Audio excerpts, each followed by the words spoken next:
The next great event which will be discussed is mentioned in chapter 12 Yusuf, verse 92. He said, "No blame will there be upon you today. May Allah forgive you, and He is the most merciful of the merciful." This verse mentions an incredibly important characteristic to adopt: to be forbearing when one encounters difficulties, especially difficulties from people. One should never reply evil with evil, as this contradicts the behavior of a successful Muslim. Chapter 41 Fussilat, verse 34. And not equal are the good deed and the bad. Repel evil by that deed which is better, and thereupon the one whom between you and him is enmity will become as though he was a devoted friend. Replying good with good is nothing special, as even animals show kindness in return for kindness. What is special is showing good in reply to evil, especially when a person is in a position to take revenge, just like the Holy Prophet Yusuf, peace be upon him, was. In reality, behaving in this positive manner benefits oneself, as the one who learns to let things go and forgives others will be forgiven by Allah, the Exalted.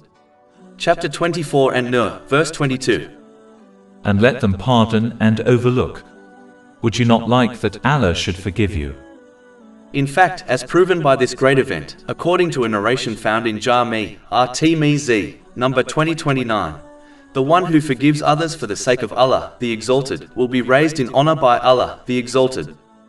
But it is important to note that forgiving others does not mean one must ignore the past, as this may lead to history repeating itself.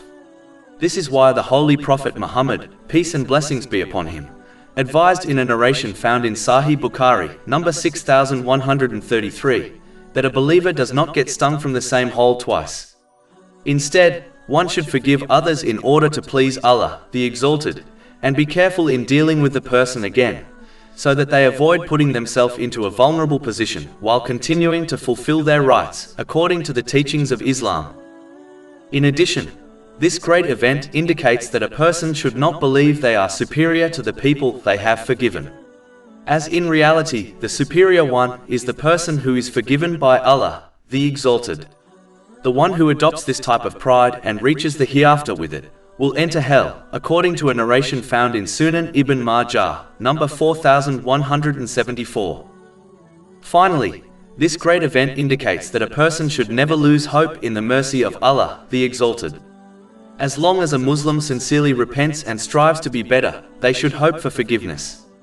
Sincere repentance involves feeling remorse, seeking the forgiveness of Allah, the Exalted, and those who have been wronged.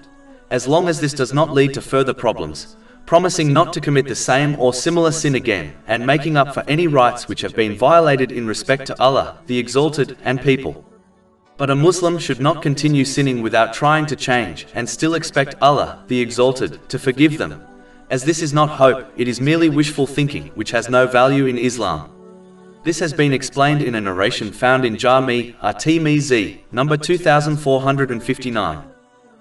Over 400 free ebooks, audiobooks, infographics, podcasts and blogs available on our website, www.shaykhpod.com.